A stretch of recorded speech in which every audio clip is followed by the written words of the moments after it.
penangkapan ular di wilayah RT2. Seekor ular sanca kembang ditangkap warga saat banjir melanda kawasan Kedoya Selatan, Kebonjeruk, Jakarta Barat. Spontan, kemunculan ular sepanjang 5 meter menggegerkan warga yang masih sibuk mengamankan harta bendanya. Meski sempat melawan saat ditangkap, ular sanca bisa diamankan warga. Agar tidak membahayakan, mulut ular diberi lakban dan dimasukkan ke karung. Menurut warga, ular memang kerap muncul saat banjir menerjang. Hal ini karena lokasi perumahan warga berada di bibir kali Anak Pesanggerahan yang meluap usai hujan deras dan kiriman air dari Bendung Katulampa, Bogor. Rencananya ular akan diserahkan warga ke damkar untuk dibawa ke BKSDA. Dari Jakarta, Rio Manik, iNews melaporkan. Nih, Sunda Kelapa nih. Kobaran api muncul dari kapal kargo Sinar Sembuluh yang tengah bongkar muat barang di Pelabuhan Sunda Kelapa, Pademangan, Jakarta Utara. Kobaran api dengan cepat menyambar kapal yang ada di sebelahnya. Sebanyak 15 unit pemadam kebakaran dibantu 75 personil dikerahkan untuk memadamkan kobaran api di 2 kapal tersebut. Menurut saksi, api berasal dari ruang mesin kapal dan merembet ke bagian geladak hingga anjungan kapal. Namun belum diketahui penyebab pasti kebakaran kapal tersebut. Sementara petugas kepolisian Polres Pelabuhan Tanjung Priok dan Polsek Sunda Kelapa mendatangi lokasi untuk melakukan olah TKP dan meminta keterangan sejumlah saksi. Dari Jakarta, Syahri Sasanki, Dimas Winardi, iNews melaporkan. Ada pelanggaran, coba DOK. Api dengan cepat membesar dan melalap minibus di ruas Jalan Pertanian Klender, Kecamatan Durensawit, Jakarta Timur.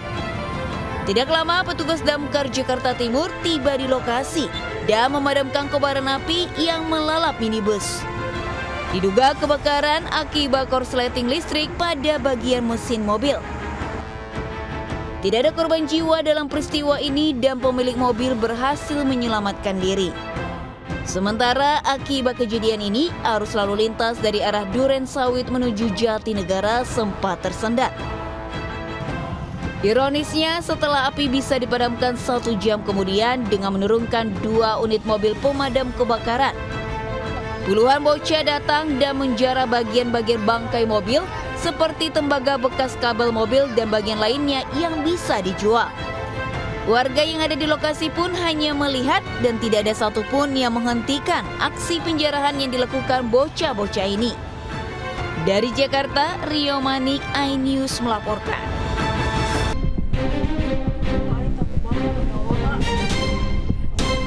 Seorang pria paruh baya mengintimidasi 2 orang perempuan dalam mobil di kawasan Padalarang, Kabupaten Bandung Barat.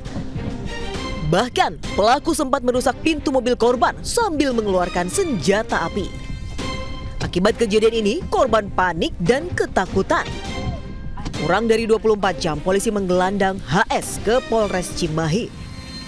Penangkapan pelaku ini setelah korban melapor karena adanya ancaman dan pengerusakan kendaraan.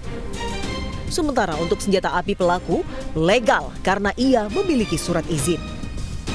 Setelah kita lakukan pengecekan, memang pelaku ini membawa senjata ya, dan senjatanya itu sudah ada izin ya, karena pelaku sendiri memegang izin dari senjata, tapi tetap saja kita lakukan pemeriksaan dan untuk senjata sudah kita amankan beserta dengan kartu izin kepemilikan senjata api. Saat ini penyidik masih mendalami motif pelaku melakukan teror terhadap korban hingga videonya viral. Dari Bandung Barat, Jawa Barat, Yuwono Wahyu, iNews melaporkan.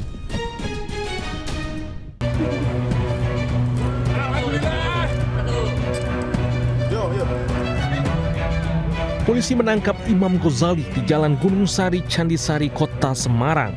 Pria 37 tahun ini ditangkap tak jauh dari tempat persembunyiannya di rumah kosong. Pelaku bersembunyi setelah membunuh Salmah, ibu kandungnya sendiri yang berusia 61 tahun. Pelaku nekat membunuh ibunya hanya karena tak diberi uang. Pelaku juga sakit hati karena seringkali dibanding-bandingkan dengan 4 adiknya yang sudah bekerja. Dari tempat persembunyian pelaku, polisi menemukan parang yang digunakan untuk membunuh ibunya. Sulung 5 bersaudara ini seringkali merusak rumah jika tak diberi uang ibunya. Sampai akhirnya pelaku tega menghabisi nyawa ibunya sendiri yang sudah rentah. Menurut pengakuan pelaku merasa sakit hati karena sering dibanding-bandingkan oleh adik-adiknya, dan memang pelaku ini juga karena tidak memiliki pekerjaan sering meminta sejumlah uang kepada orang tuanya. Setelah sepekan buron, pelaku kini ditahan di Mapolrestabes Semarang. Polisi mencatat pelaku dengan pasal berlapis ancaman hukuman pidana mati. Dari Semarang, Jawa Tengah, Kristadi, iNews melaporkan. Terpergok curi motor saat tarawih, seorang pemuda babak belur di Lumajang, Jawa Timur. Sementara di Bandung Barat, Jawa Barat, seorang pria begal bocah dengan berpura-pura sebagai polisi.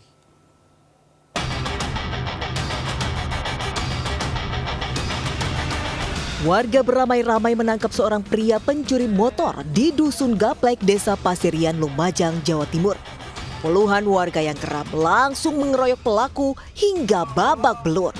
Beruntung polisi yang datang ke lokasi berhasil mengamankan pelaku dan meredam amarah warga. Pelaku BS kemudian dibawa ke Polsek Pasirian untuk pemeriksaan lebih lanjut. Peristiwa berawal saat pelaku nekat mencuri sepeda motor yang terparkir di garasi rumah salah seorang warga.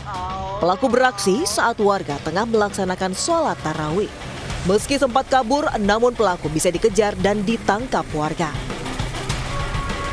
Tapi nggak tahu malingnya itu masuk ke rumah itu nggak tahu. Tahu-taunya sudah starter langsung ke barat gitu. Tapi dengar waktu starter gitu? Dengar. Setelah itu emasnya Mbak yang ngejar ya? Ya. Selain mengamankan pelaku, polisi juga menggeledah rumah pelaku karena dicurigai pelaku merupakan komplotan maling motor. Dari Lumajang, Jawa Timur, Yayan Nugroho, iNews melaporkan.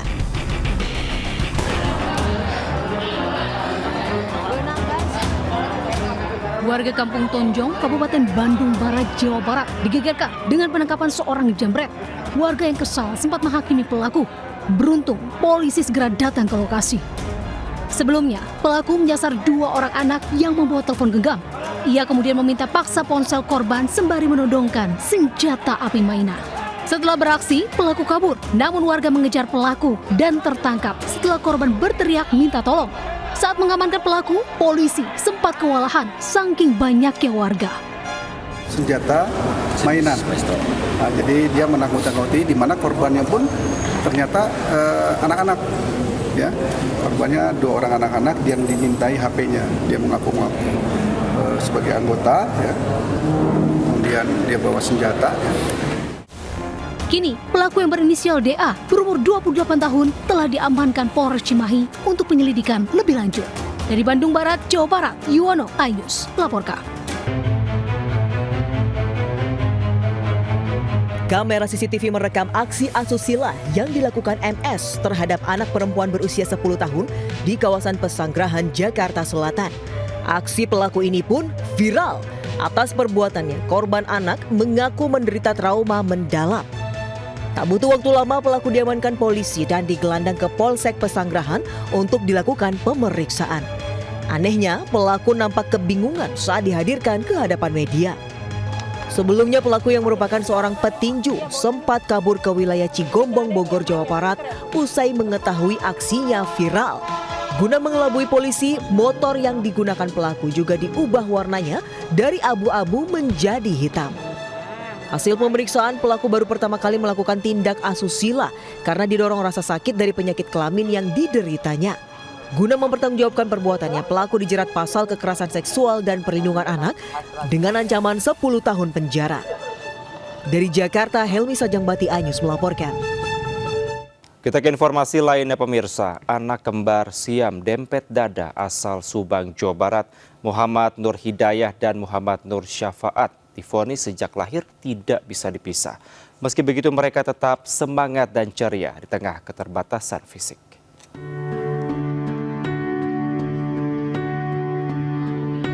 Muhammad Nur Hidayah dan Muhammad Nur Syafaat, anak kembar Siam pasangan Dini Pertiwi dan Aziz, warga perumahan Cigadung 2, Kelurahan Cigadung, Kecamatan Subang, Jawa Barat ini divonis sejak lahir tak bisa dipisah. Bahkan awal kelahirannya, kondisi keduanya memiliki 3 kaki. sempat menjalani operasi pengangkatan satu kaki pada tahun 2022 lalu. Saat ini keduanya lebih leluasa bergerak. Keduanya juga gesit berjalan dengan merangkak, bahkan bermain sepeda yang dirancang khusus untuk keduanya. Diperiksa juga sama bidannya itu tidak ada kembar gitu, detak jantung satu seperti normal biasa, makanya akhirnya persalinannya normal tanpa operasi. Jadi kita tunggu saja terkait dengan ginjal apa, kan memang ada satu-satu katanya. Tapi mungkin saluran kencing atau apa itu kan masih bersatu ya Bu ya. Dokter menyerahkan keputusan pemisahan kepada kedua anak tersebut jika sudah besar dan mengerti karena resikonya yang tinggi. Dari Subang, Jawa Barat, Yudi Heriawan Juanda, iNews melaporkan.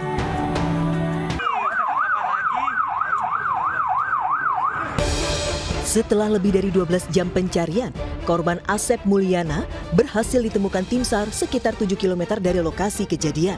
Saat ditemukan, korban masih mengenakan pakaian lengkap dan mengalami luka pada bagian kepala, diduga terkena benturan batu. Jasad korban kemudian diserahkan ke pihak keluarga untuk dimakamkan. Sebelumnya, banjir bandang menerjang kawasan wisata Puncak Kabupaten Bogor, Jawa Barat Minggu malam. Banjir terjadi akibat debit air hulu Sungai Ciliwung alami peningkatan volume usai diguyur hujan deras. Banjir menyebabkan puluhan rumah di Desa Tugu Utara dan Tugu Selatan di Kampung Jogjogan, Kecamatan Cisarua, Bogor terendam banjir. Banjir juga memutus 2 jembatan penghubung. Dari Bogor, Jawa Barat, Wildan Hidayat, iNews melaporkan. Menggunakan perahu karet, petugas berupaya mengevakuasi sejumlah warga yang terjebak banjir di Villa Nusa Indah Bojongkulur, Kecamatan Gunung Putri, Kabupaten Bogor, Jawa Barat. Lansia, ibu-ibu dan balita dievakuasi dari rumah mereka yang terendam banjir setinggi 1,5 meter hingga 3 meter.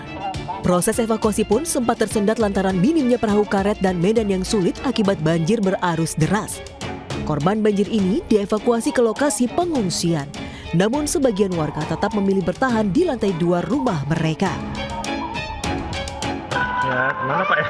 Sedih sekali sih Pak. Sebelumnya udah pernah seperti ini? Biasanya sih cuma sampai jalan Pak, nggak sampai rumah. Ini kita baru pertama. Ya tanggul tinggiin, terus sungai mungkin mulai dikeruk lagi gitu Pak ya. Itu sih Pak. Ini soalnya parah banget nih Pak.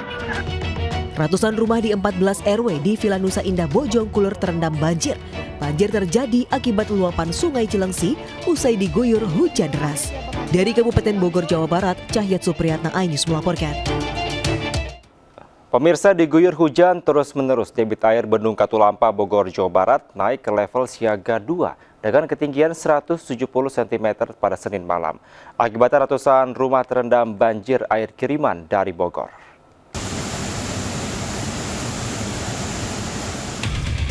Luapan hulu Sungai Ciliwung membuat debit air di Bendung Katulampa, Bogor, Jawa Barat kembali naik ke level siaga 2 setelah sebelumnya menyentuh ketinggian 170 cm.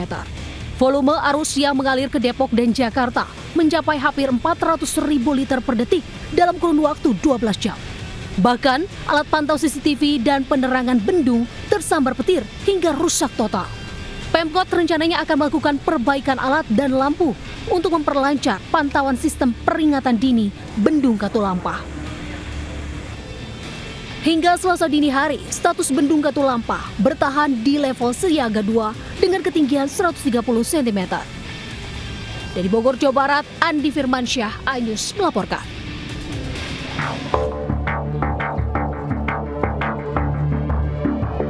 Banjir merendam ratusan rumah warga di perumahan Villa Nusa Indah 2, Kabupaten Bogor, Jawa Barat dengan ketinggian air mencapai 2,5 meter. Kondisi banjir kian parah jelang subuh saat warga hendak sahur. Banjir yang belum surut membuat petugas gabungan, Basarnas dan polisi berjibaku mengevakuasi warga. Para lansia dan balita yang terjebak banjir dievakuasi menggunakan perahu karet menuju lokasi pengungsian sementara. Namun, sebagian warga masih bertahan di atap rumah mereka sembari menunggu banjir benar-benar surut. Hujan deras yang mengguyur sejak Senin malam hingga Selasa juga mengakibatkan banjir yang merendam kawasan Grand Galaxy City, Bekasi hingga ketinggian 120 cm. Sejumlah mobil yang terparkir di depan ruko pun terendam air dan sudah mati mesin saat berupaya diungsikan. Banjir juga menggenangi permukiman warga, menutup akses jalan utama. Selain faktor curah hujan tinggi, banjir juga dipicu kiriman air dari Bogor. Tim Liputan iNews melaporkan. Pemirsa, sempat surut, banjir juga kembali melanda Kebon Pala, Jakarta Timur.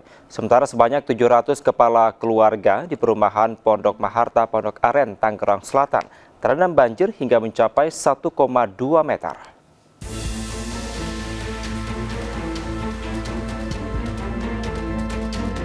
Rumah warga Kelurahan Kebon Pala, Jakarta Timur hingga pagi tadi masih terendam banjir dengan ketinggian air mencapai 150 cm.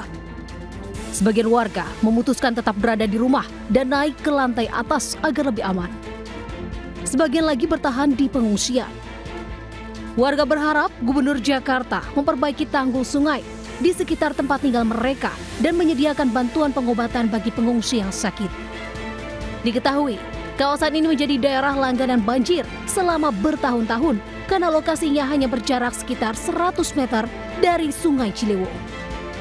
Sejumlah petugas kepolisian juga siaga mengecek kondisi warga, memastikan tetap aman dan jika diperlukan melakukan evakuasi. Dari Jakarta, Tim Liputan iNews melaporkan.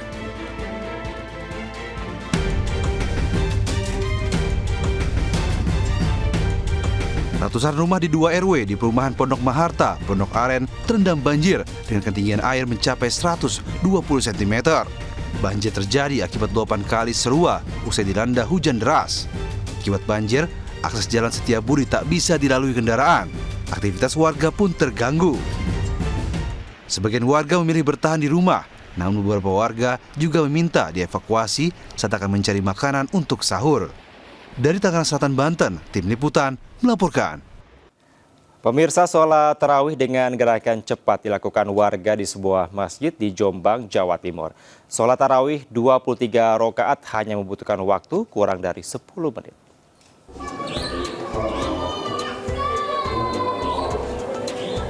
Seperti inilah aktivitas sholat tarawih di Masjid Nurul Iman, Desa Janti, Kecamatan Jogoroto, Kabupaten Jombang, Jawa Timur. Berbeda dengan masjid lainnya, sholat tarawih di masjid ini dilakukan dengan bacaan dan gerakan super cepat. Untuk menyelesaikan sholat tarawih dan witir sebanyak 23 rakaat, imam dan jamaah di masjid ini hanya membutuhkan waktu kurang dari 10 menit. Jamaah Masjid Nurul Iman merasa senang karena prosesi sholat tarawih dan witir bisa selesai dalam waktu singkat. Ya, alhamdulillah seperti biasanya dari tahun sebelumnya cepat kilat sekali. Seberapa lama ini tadi mengikuti tarawih di masjid ini, Pak? Perkiraan 7 menitan sampai 10 menit, cepat sekali. Meski berbeda dengan ibadah sholat sunnah pada umumnya, ternyata sholat dengan bacaan dan gerakan super cepat ini sudah menjadi kebiasaan yang dilakukan sejak puluhan tahun silam. Dari Jombang, Jawa Timur, Mukhtar Bagus, iNews melaporkan. Sementara pemirsa, takjil sebanyak 3.500 porsi dibagikan secara gratis di Masjid Jogokarian, Yogyakarta. Pengurus masjid mengumpulkan dana hingga 1,5 miliar rupiah untuk takjil selama Ramadan.